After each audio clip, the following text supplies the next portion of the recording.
하나님의 말씀 출애굽기 1장 11절부터 14절까지 말씀입니다. 제가 봉독을 해드리겠습니다.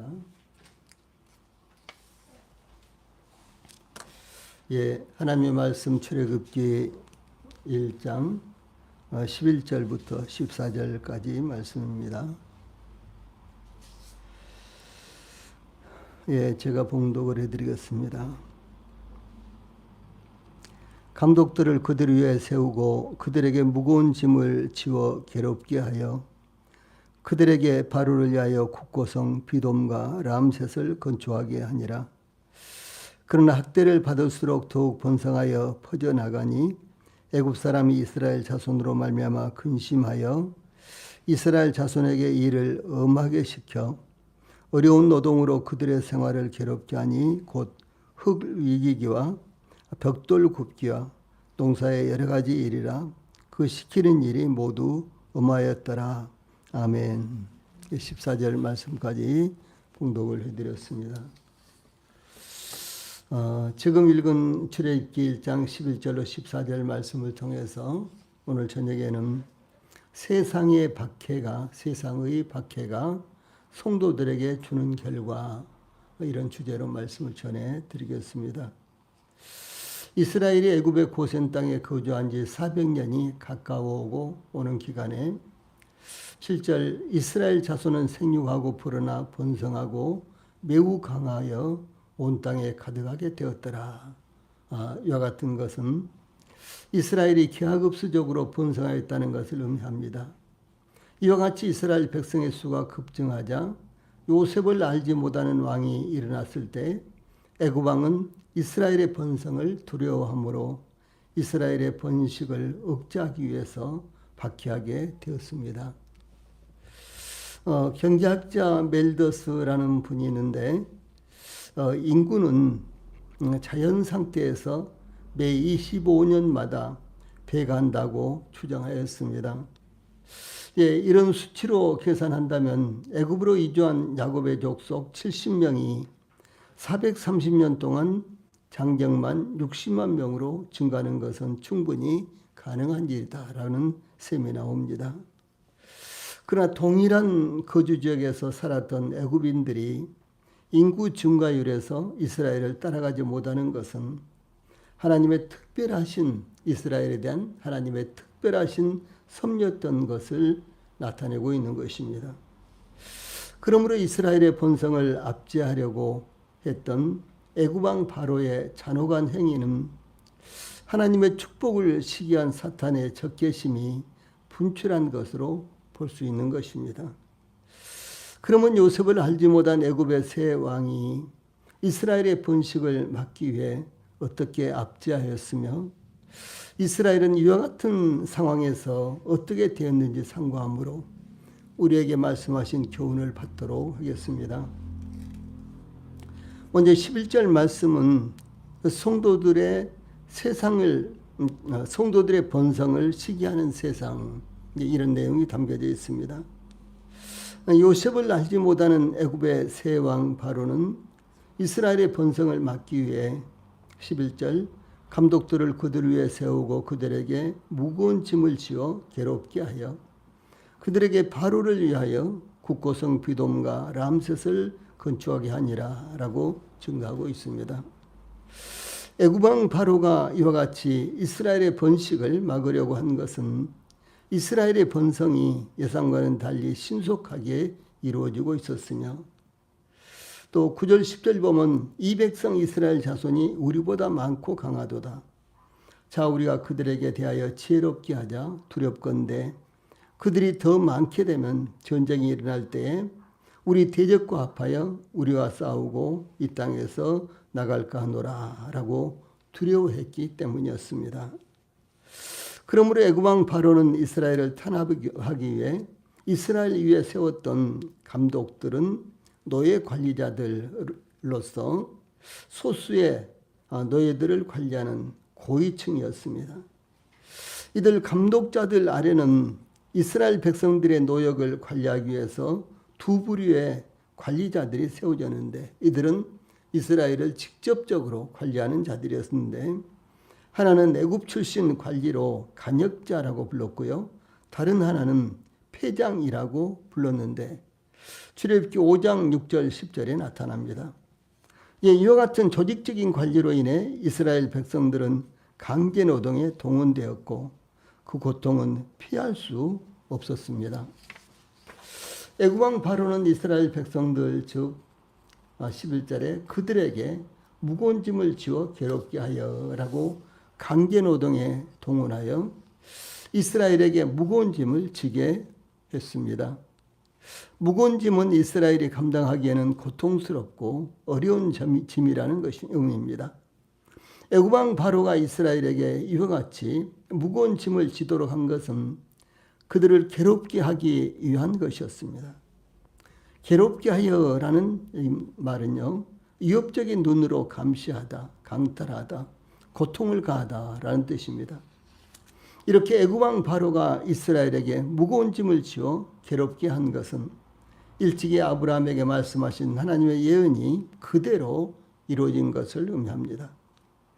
창세기 15장 13절에는 여호와께서 아브라함에게 이르시되 너는 반드시 알라 내 자손이 이방에서 계기되어 그들을 섬기겠고 그들은 400년 동안 내 자손을 괴롭히리니 라고 말씀하신 것이 그대로 성취가 된 것을 말합니다. 애굽 왕 바로는 대규모 건축공사와 토목공사를 일으켜 이스라엘에게 돌과 진흙이 기교와 물 등의 무거운 짐을 지도록 고된 사역을 이스라엘에게 담당하게 하므로 인구 증가를 억제시키고 또 그들의 번성을 중단시키고자 시도했던 것입니다. 애굽 왕 바로는 이스라엘 백성들을 강제노동에 동원하여 바로를 위하여 국고성 비돔과 람셋을 건축하게 하니라 라고 11절 마지막 부분에 증가하고 있는데 바로를 위하여에서 바로는 출애굽기에서 여기에 처음 나오는데 애굽어로는 큰 집이라는 뜻입니다. 우리가 바로라는 말을 많이 듣죠. 창세기에도 참 많이 나오고 그리고 출애굽기에도 14장까지 계속해서 나오고 또 뿐만 아니라 신약 성경에도 이 바로라는 이름이 나오는데 이 바로라는 이름은 큰 집이라는 뜻입니다. 큰 집, 그레이트 하우스 이런 말인데 애굽 왕에 대한 이것이 공식 명칭입니다. 그래서 구약 시대에도 애굽 왕을 바로, 창세기의 수도 바로, 출애굽기의 수도 바로, 그리고 신약 성경에서도 또 바로 그러죠. 심지어 예언서에도 구약 성경 예언서에도 바로입니다. 그래서 바로라는 것은 애굽 왕을 부르는 호칭이에요. 로마 황제를 가이사 뭐 이렇게 하듯이요. 뭐 황제라는 말이 가이사잖아요. 이렇게 가이사 이렇게 하듯이. 또 일본 왕을 일본 사람들은 천왕 그렇게 부르죠. 뭐 우리는 일본 왕 그렇게 합니다만은 이런 것들이 이제 왕을 부르는 칭호였죠. 그래서 이제 바로라는 말도 큰 집이라는 뜻으로 애굽 왕에 대한 공식 명칭입니다. 아마도 초기에 이러한 이름이 붙은 것은 애굽 왕이 큰 궁궐에 거처하고 있었기 때문에 붙여진 이름이었는데 이것이 공식 칭호가 아마 되었지 않느냐 이렇게 짐작할 수 있습니다. 국고성이라는 말이 나오는데 그것은 국가의 변방에 세워서 유사시 군량이나 병기를 현지에서 신속하게 조달할 수 있도록 미리 비축해 두는 창고를 의미합니다. 또한 타작한 곡식을 보관하는 창고로서 기근이나 무역을 대비하기 위해 미리 건축한 창고였습니다. 때로는 세금을 거두어 들어 1차적으로 보관했던 창고로 사용되기도 했습니다. 뭐 지금도 동일하죠. 뭐 면소재지나 읍이나 시나 이런 데 가면은 이제 대형 창고들이 많이 있는데 그러니까 국가에서 운영하는 창고들이죠. 그래서 뭐 예를 들어서 벼를 수매한다든가 내지는 무슨 뭐 과일 단지면은 과일을 수매한다든가 뭐 지금은 이제 저온 창고 뭐 이런 것들도 또 많이 있잖아요. 그래서 그런 것들을 수매해 가지고 저장해 놨다가 이제 뭐 예를 들어서 물가를 조절하기 위해서 물가가 너무 오르면 그것을 또 푼다든가 뭐 이런 용도로도 사용하고 그런데 이제 과거 뭐 우리나라에서도 저 왜군들이 계속해서 쳐들어오고 그럴 때는요, 저 왜군들이 쳐들어올 수 있는 그 가능한 곳에 창고를 지어서 미리 군량미라든가 그게 제일 이제 중요했지 옛날은 군량미. 그다음에 이제 무기를 보관한다든가 이렇게 이런 용도로 사용해서 이제 왜군들이 쳐들어온다. 그러면 이제 그 군량미라든가 이 무기를 신속하게 조달할 수 있도록 이렇게 사용했는데 이것이 저 남쪽뿐만 아니라 여기 이 서울 근교에도 그리고 저 북쪽에도 그와 같은 창고들이 아주 많이 있었습니다. 그래서 이 국고성이라는 것이 바로 그런 창고다 이렇게 생각을 하시면 되겠죠. 우리나라의 이 성곽은 이 북한 산성과 남한 산성을 비롯해서 무려 2,400개나 된다고 합니다. 엄청나게 많죠. 저도 찾아보고 나서 깜짝 놀랐어요. 우리나라 성곽이 2,400개나 된다니. 우리는 그냥 북한 산성, 남한 산성 이렇게 생각하잖아요. 근데 이 북한 산성이나 남한 산성 이런 산성은 우리나라에서 가장 큰 산성들이죠.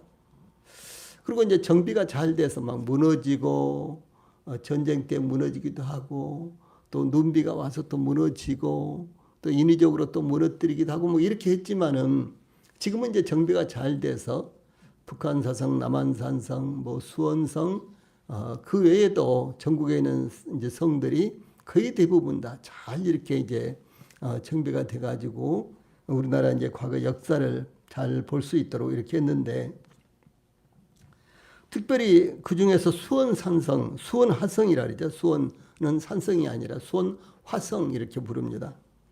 이 수원 화성은 가보신 분들 계세요?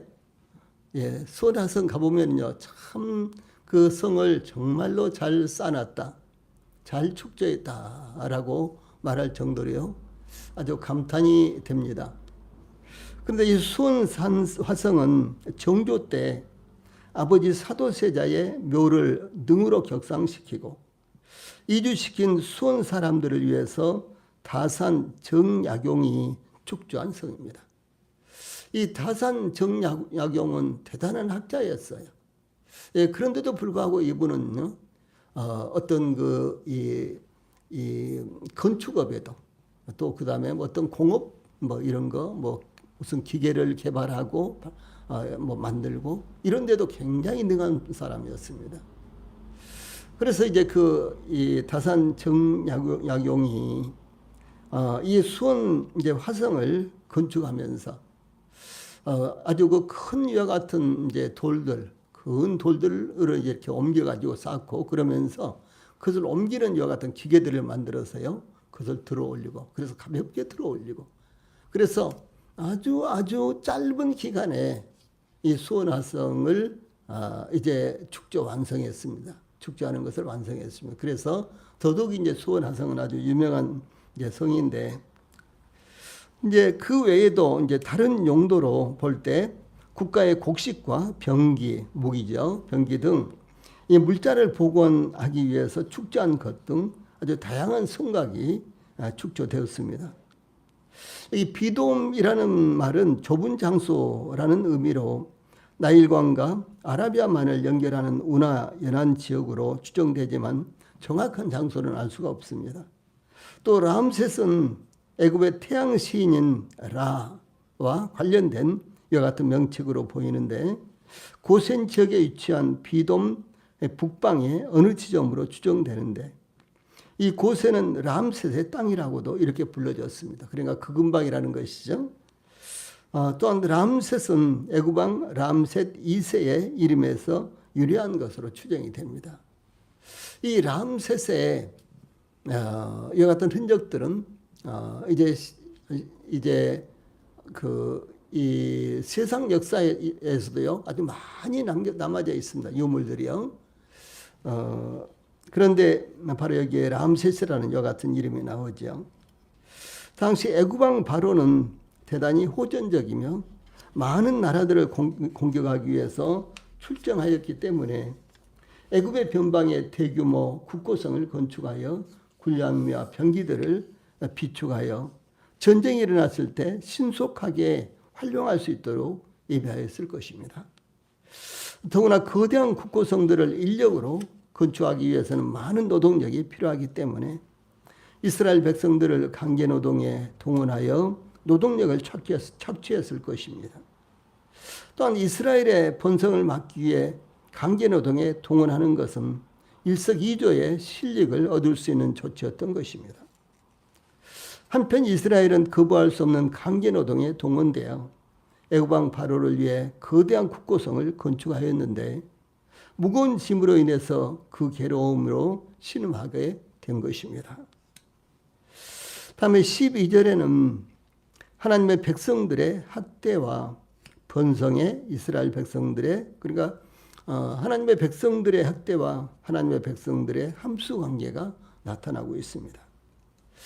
애굽왕 바로는 이스라엘의 번성을 막기 위해 그들에게 무거운 짐을 지어 괴롭게 하였으나 이스라엘 백성들은 12절 전반부에 그러나 학대를 받을수록 더욱 번성하여 퍼져나가니 이렇게 그 특성을 증가하고 있습니다. 이 말씀은 굉장히 중요한 말씀이에요.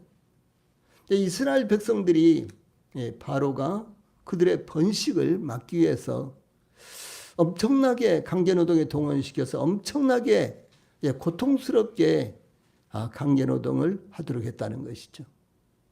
그런데 이스라엘 백성들은 학대를 받을수록 더욱 번성하여 퍼져나갔다라고 하는 사실입니다. 당연히 이스라엘이 애굽 왕으로부터 학대를 받았다면 움츠러든다든가 힘을 쓰지 못하거나 성장이 멈춰야 하는데 이스라엘은 오히려 애굽 왕으로부터 학대를 받을수록 더욱 번성하여 퍼져나갔다는 것입니다. 이러한 이스라엘의 특성과 상황은 세상의 물리적 원리와 차원이 완전히 다른 것입니다. 학대를 받을수록이라는 말씀은 그들이 그를 학대할수록이라는 뜻입니다. 즉 애굽 왕과 백성들이 그를 이스라엘을 학대할수록 이스라엘은 꺾이지 않고 더욱 번성하여 퍼져나갔다라고 하는 것입니다. 여기서 중요한 그 표현이 나오는데 이스라엘을 그를 영어로 하면 3인칭 목적어 힘이죠. 힘. 그래서 그를이라고 표현했는데 이 단어는 말씀드린 것과 마찬가지로 3인칭 남성 단수 대명사입니다. 이것은 애굽 왕이 이스라엘을 학대하였는데 마치 이스라엘 개인을 학대한 것처럼 묘사하고 있는 것입니다. 그러니까 이스라엘 백성들을 학대했는데 이스라엘 백성들 한 사람 한 사람을 얼마나 고통스럽게 했느냐라는 것을 표현하기 위해서 이렇게 말하는 것입니다. 이러한 표현은 하나님께서 이스라엘을 하나의 민족과 국가로 상대하시지만 마치 이스라엘 백성들 하나하나를 개인적으로 만나시며 교제하시는 하나님의 사랑과 관심도 함께 내포된 것을 의미합니다.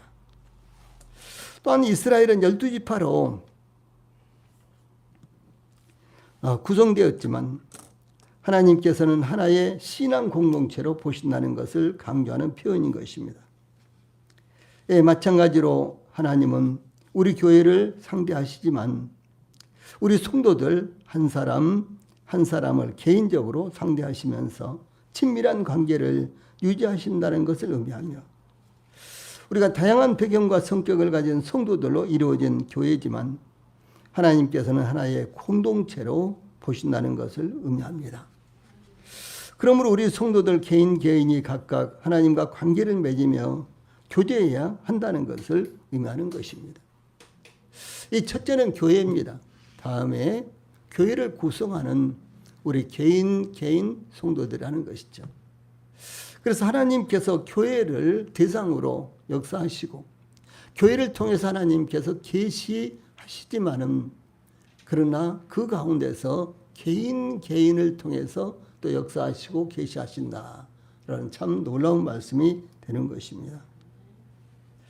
그래서 우리 성도들이 교회와 함께 이제 하나님을 섬기고 또 교회를 통해서 하나님을 섬기고 또 교회를 통해서 계시를 받고 말씀을 받고 그러지만 또 개인적으로도 하나님과 친밀한 관계를 가져야 되는 것입니다. 예를 들어서 주일날이라든가 수요일 제가 이제 이렇게 설교를 준비하면서 이제 어떤 수준에 맞춰야 되느냐 자주 걸릴 때가 있어요. 이 단어를 여기서 말씀을 드리면은 우리 성도들 중에 몇 사람이나 이해할까? 그런데 이 단어를 사용하지 않을 수도 없는데 그럼 좀 더 쉬운 단어가 무엇이 있을까? 아니면 이 단어를 좀 더 풀어서 말하면은 어떻게 말하면은 우리 성도들이 쉽게 이해할까? 그래서 이제 우리 성도들이 여러 계층이잖아요. 그렇죠? 연세가 아주 많은 분도 있고 청년들도 있고 뭐 등등 또 성경 지식에서도 아주 성경 지식이 많은 분도 있고 많지 않은 분들도 있고 많은 분들에다가 맞추면은 성경 지식이 많지 않은 분들은 도대체 무슨 소리인지 잘 이해가 안 되겠죠. 예? 또 어려운 이런 뭐 언어라든가 문자들이 자꾸 나오면은 또 그것을 이해하지 못한다든가 그런 분들도 있겠죠. 그런다고 또 너무 낮은 이제 수준에다가 맞추면은 또 어떤 분들은 참 재미가 없겠죠. 뭐 그것을 그렇게 막 설명을 해야 되냐? 뭐 그거 다 뻔한 건데 뭐 이렇게도 생각하지 않겠어요. 그래서 그 수준에 맞추기가 굉장히 쉽지를 않아요. 그런데 뭐 예를 들어서 뭐 몇 사람을 대상으로 성경 공부를 한다든가 등등 그러면은 뭐 깊이 들어갈 수도 있고 그러겠죠. 아주 어려운 문자들이 계속해서 막 나오고 그래도 문제가 안 되겠죠. 그것과 마찬가지로 우리 성도들이요. 이제 강단에서 전해지는 말씀을 받되 개인적으로도 또 그 말씀을 깊이 받을 수도 있고 뭐 그렇게도 돼야 된다는 것이죠. 애굽에서 이스라엘에 대해서 학대를 받을수록 더욱 번성하여 퍼져나가니 라는 말씀은 이것이 하나님의 백성들의 실상이요 특성이며 성격이다라고 하는 것입니다. 또한 극심한 시련의 때는 언제나 하나님의 백성들에게 축복의 시간이 되고 계기가 된다는 것을 역사적으로도 증거하고 있는 것입니다. 예. 그래서 우리 성도들이 영적으로 성장하지 못한다면 내지는 또 발전하지 못한다면 그것은 시련이 없기 때문이기도 하고요. 시련을 통과하지 않았기 때문에 이제 하나님께서 주시는 이제 축복과 은혜를 감당하지 못해서 그런 경우도 있다라고 하는 것이죠. 이 극심한 시련의 때는 언제나 하나님의 백성들에게 축복의 시간이 되고 계기가 된다는 것은 역사적으로도 증거되고 있는 것입니다. 핍박의 불이 더욱 맹렬하게 타오를수록 믿음은 더욱 견고하게 그것을 이기고 나아갈 수 있는 동기가 되는 것입니다. 이 시편 저자는 시편 119편 67절에 고난당하기 전에는 내가 그릇 행하였더니 이제는 주의 말씀을 지키나이다. 또 시편 119편 71절에서는 고난당한 것이 내게 유익이라 이로 인하여 내가 주의 윤례를 배우게 되었나이다. 이렇게 증가하고 있습니다. 예, 사도 바울은 고린도후서 1장 5절에서 그리스도의 고난이 우리에게 넘친 것 같이 우리의 위로도 그리스도로 말미암아 넘치는도다라고 이렇게 증가하고 있습니다. 이 사도 바울은 복음을 전하는 바로 그 문제 때문에 얼마나 많은 고난을 겪었어요. 수도 없이 매로맞기도 하고 수도 없이 죽을 고비를 당하기도 하고 그랬죠. 그런데 이 그리스도로 말미암아 이와 같이 고난이 넘친 것은 동일하게 우리의 위로도 동일하게 넘친다라고 이렇게 고백을 한 것입니다. 또 로마서 5장 3절 4절에서는 다만 이뿐 아니라 우리가 환난 중에도 즐거워하나니 이는 환난은 인내를 인내는 연단을 연단은 소망을 이루는 줄 알미로다 라고 이렇게 증거하고 있습니다. 그러므로 저희들이 혹시 겪고 있는 시련 또 어려움 고난 그리스도 안에서 이것이 결코 헛되지 않다라고 하는 것입니다. 당연히 주 예수님과 앞에 가면 우리가 상급으로 받겠죠. 그것뿐만 아니라 이 세상에서도 결코 그것이 헛되지 않다라고 하는 것을 의미하고 있는 것입니다. 이 초대 예루살렘 교회의 최초의 오순절 이후 이 복음이 최초로 예루살렘에서 증거되자 유대교로부터 극심한 핍박을 받기 시작했습니다. 급기야 스데반이 돌에 맞아 순교를 당했습니다. 그러나 스데반의 순교로 복음은 사라졌거나 중단된 것이 아니라 사마리아와 이방 나라인 안디옥에 교회가 세워졌으며 안디옥 교회에서 사도 바울과 바나바를 파송하여 아시아와 유럽에 복음이 전파되었습니다. 사도 바울이 제수가 되어 로마에 복음을 전한 후에 로마에는 극심한 박해가 시작되었습니다. 사도 바울은 로마에서 참수를 당하였고 사도 베드로는 로마에서 십자가에 거꾸로 달려 순교되었습니다. 수많은 성도들이 로마의 원형 경기장에서 검투사와 맹수들의 밥이 되었습니다. 서문화의 이그나티우스라는 감독에 대해서 그는 사자들의 밥이 되어 주의 이름으로 죽기를 간절히 원하였으니 그의 소원대로 로마의 원형 경기장에서 맹수에게 던져져 순교하였다라는 이 순교자들의 행적을 묘사한 증거들이 전해지고 있습니다. 얼마나 극심한 고난이겠습니까? 예, 수천 명, 수만 명이 모인 원형 경기장 한가운데서 예, 사자와 며칠씩 굶긴 사자와 맞부딪혀서 예, 꼼짝없이 그냥 일격에 죽음을 당하는 거죠. 예, 이런 순교들, 그 다음에 전문적인 검투사와 전혀 검을 다뤄보지도 않은 기독교인들, 그리스도인들이 맞붙어서 싸우게 하는 거예요. 그리고 그 모습을 보면서 박수를 치고 환호를 하면서 좋아하는 거예요. 군중들이요. 예, 이런 일이 계속해서 이어졌습니다. 예.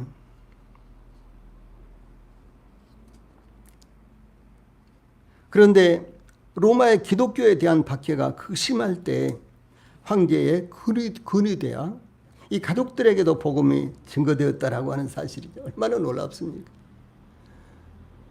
바로 그 황제가 기독교인들을 박해해서 놀이개거리로 만들고 구경거리로 만들고 순교를 시키고 있는데, 그런데 그 황제의 집안에서 예수님을 믿고 구원받는 기독교인들이 나오기 시작했다는 것이죠. 참 놀라운 일입니다. 결국 AD 313년 로마 제국의 황제 콘스탄티누스와 리키니우스 황제는 밀라노 칙령을 선포하였는데, 이 칙령은 종교적 관용령으로 로마 제국 내 모든 종교에 대한 신앙의 자유를 허용하고 이전에 박해받던 기독교의 재산을 돌려주며 공인하는 내용을 담고 있습니다. 이 칙령은 수백 년간 박해받던 기독교가 로마 제국에서 공인받는 계기가 되었으며 이후 기독교는 황제의 전폭적인 지원을 받게 되었습니다. 이와 같이 기독교는 학대를 받을수록 더욱 번성하고 퍼져나가는 특성을 갖고 있습니다. 그러므로 만약 우리 성도들이 시련과 박해를 피하지 않고 온전히 감당한다면 복음은 더욱 빛을 발휘할 것입니다. 그래서 우리 성도들에게서도 기독교인들, 그리스도인들의 특성이 나타나기를 바랍니다. 또한 중요한 것은 성도들이 세상을 두려워하거나 용기를 잃고 믿음으로 살아가지 못하며 세상과의 영적 싸움을 싸우기도 전에 뒤로 물러서고 패배하여 세상을 받아들인다면 하나님은 역사하실 수 없는 것입니다. 그러므로 하나님의 백성들의 특성인 애굽에서의 이스라엘이 학대를 받을수록 더욱 번성하여 퍼져나가니 라는 말씀은 오늘날의 성도들의 신앙에도 그대로 적용이 되는 것입니다. 그러기에 오직 하나님께서 그들과 함께 하신다는 것을 굳게 의지하고 믿음으로 세상을 향해 도전함으로 하나님의 백성들의 특성이 나타나도록 해야 할 것입니다. 다음에 13절로 14절에서는 더욱 어려운 시련이 닥쳐오고 있는 것이 나타나고 있습니다. 이스라엘 백성들이 애굽 왕과 애굽 사람들로부터 학대를 받을수록 더욱 번성하고 퍼져나가자 12절 후반절에 애굽 사람이 이스라엘 자손으로 말미암아 근심하여 라는 말씀은 세상이 하나님께서 성도들과 함께 하심을 보고 일으키는 반응을 의미합니다. 세상은 하나님의 백성들이 잘 되는 것을 절대로 좋게 보지 않습니다. 시기하고 질투하고 짓누르려고 하고 밟으려고 하고 결국은 없애려고 하는 것이 바로 세상입니다. 그래서 애굽 왕과 애굽 사람들은 이스라엘 자손들이 학대를 받을수록 더욱 번성하고 퍼져나가자 근심했습니다. 근심하여라는 단어는 무엇에서 분리하다, 분리되다 라는 뜻으로 원망하다, 미워하다, 두려워하다 라는 의미를 가지고 있습니다. 그러므로 애굽 왕은 이스라엘을 학대하였지만 그럴수록 더욱 번성하고 퍼져나가므로 이스라엘을 경멸하면서도 이스라엘에 대해서 공포를 느끼게 되었다라고 하는 것입니다. 예수님을 못 박도록 요구한 대사장들과 백성의 장로들은 예수님을 경멸하면서도 두려워했습니다. 이와 같이 세상 사람들은 하나님의 백성들을 멸시하고 조롱하면서도 한편으로 두려움을 느끼는 것입니다. 바사에서 유다인들을 멸절시키려고 했던 유다인의 대적들은 왕의 엄명이 이르는 각 지방 각 읍에서 유다인들이 즐기고 기뻐하며 잔치를 베풀고 그날을 명절로 삼으니 본토 백성이 유다인을 두려워하여 유다인 되는 자가 많더라라고 에스더서 8장 17절에 기록되어 있고, 또한 유다인의 대적 하만에게 동조했던 사람들인 각 지방 모든 지방관과 대신들과 총독들과 왕의 사물을 보는 자들이 모르드게를 두려워하므로 다 유다인을 도우니라고 에스더서 9장 3절에서 완전히 역전되는 모습이 나타나고 있습니다. 그래서 이 바사에서 에스더 시대, 아수에로 왕 시대에 유다인들은 그들에게 박해가 왔지만 모르드게는 계속해서 박해를 받았지만 절대로 물러서지 않았습니다. 그들에게 복종하지 않았어요. 그래서 결국은 그 대적들이 멸망당하고 대적들에게 동조했던 모든 사람들이 오히려 유다인들을 도왔다. 유다인들을 부러워했다. 유대인들이 되기를 원했다라고 이렇게 기록되어 있습니다. 그러므로 애굽 왕이 이스라엘 백성들을 억제하기 위해서 13절 14절 이스라엘 자손에게 일을 엄하게 시켜 어려운 노동으로 그들의 생활을 괴롭게 하니 곧 흙 이기기와 벽돌 굽기와 농사의 여러 가지 일이라 그 시키는 일이 모두 엄하였더라 라고 증거하고 있습니다. 일을 엄하게 시켜에서 엄하게는 가루가 될 정도로 무자비하게 빻고 짓누르는 상태를 가리키는 말입니다. 엄하게라는 말이요. 아주 무자비하게 빻고 짓이기를 이 가루가 될 정도로 이렇게 하는 것을 의미하는 거예요. 그러니까 얼마나 극심한 박해였고 그렇게 강제노동을 시킨 것이겠습니까? 이 가혹함으로라고 번역할 수도 있는 말인데 이 말은 이것은 이 애굽의 장렬하는 태양과 매서운 채찍 아래에서 강제노동에 시달린 이스라엘 백성들의 모습을 나타내고 있습니다. 또한 어려운 노동으로라는 이 말은 고역으로 개역 한글에서는 고역으로 이렇게 번역이 되었는데 괴로운 굴레로 KJV에서는 이렇게 번역이 됐습니다. 그러니까 흠정역에서는 괴로운 굴레로 이렇게 번역이 된 말입니다. 이것은 애굽 왕 바로와 애굽인들이 이스라엘 백성들을 마치 굴레 씌운 짐승처럼 취급하여 강제 노동으로 혹사시켰다는 것을 의미합니다. 또한 그들의 생활을 괴롭게 하니에서 괴롭게 하니는 맛이 쓰다라는 뜻의 마라라는 말에서 유행을 했습니다. 마라는 말이 성경에 여러 번 나옵니다. 이는 육체뿐만 아니라 정신적으로도 극심한 고통을 당하는 것을 의미합니다. 이스라엘 백성들이 홍해를 건넌 후 사흘길을 행하였으나 물을 얻지 못하다가 마라에 이르렀더니 구원물이 써서 마시지 못하겠으므로 그 이름을 마라라 하였더라 라고 출애굽기 15장 23절에 이 마라라는 지명의 유래를 증가하고 있습니다. 베들레헴에 흉년이 들자 모압으로 떠났던 나오미가 남편과 두 아들을 이 모압에서 잃고 룻이라는 자부와 함께 베들레헴으로 돌아왔을 때 성읍 사람들이 이가 나오미냐라고 놀라며 떠들었습니다. 그때 나오미는 나를 나오미라 칭하지 말고 마라라 칭하라. 이는 전능자가 나를 심히 괴롭게 하셨음이니라. 룻기 1장 20절 말씀 이렇게 대답합니다. 애굽 왕 바로는 이와 같이 이스라엘 백성들을 괴롭게 했던 것입니다.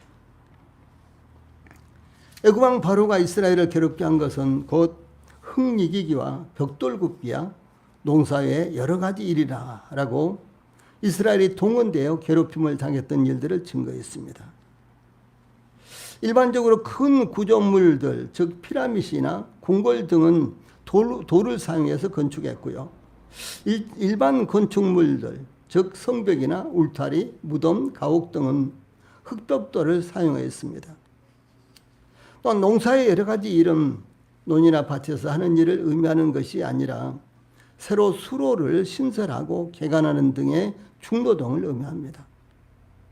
나일강은 들보다 훨씬 낮기 때문에 농사를 짓기 위해서는 물을 퍼올려야 논밭에 물을 댈 수 있었습니다. 우리나라 동송에 한탄강이 있죠. 그 한탄강의 특징이 무엇인 줄 아세요? 그것은 이제 근처에 있는 논밭이 있잖아요. 이 지면보다도 30m, 50m 이렇게 훨씬 강이 낮다는 거죠. 이게 특징이에요. 그래서 이제 6.25 때 혹은 1.4 때 저 중공군들이 쳐들어올 때요. 밤에 막 이렇게 이제 우리 국군이 이제 후퇴를 하는데 거기에 그렇게 낭떠러지가 있는지를 모르고 계속해서 막 밀고 내려오다가 그 한탄강에서 막 시체가 잔뜩 쌓일 정도로 떨어져서 죽고 이렇게 부상을 입었답니다. 그런데 이 애굽의 강들이 이런 강들이에요. 그러니까 농사를 지으려면 어떻게 해요? 그 물을 어떻게 퍼올리겠어요? 굉장히 어려운 일이죠. 두레박으로 퍼올리든지 무슨 기계식으로 퍼올리든지 지렛대 같은 걸 이용해서 퍼올리든지 그 물을 퍼올려서 농사를 짓는 것은 굉장히 고통스러운 일이었습니다. 그런데 이스라엘의 강은요, 별로 그렇게 퍼올릴 것이 없이 들을 흐르고 있어요. 그러니까 바로 물을 대는 거예요. 이것이 가나안 땅의 이스라엘의 특징인 것입니다. 이 성경에도 그게 나와요. 네.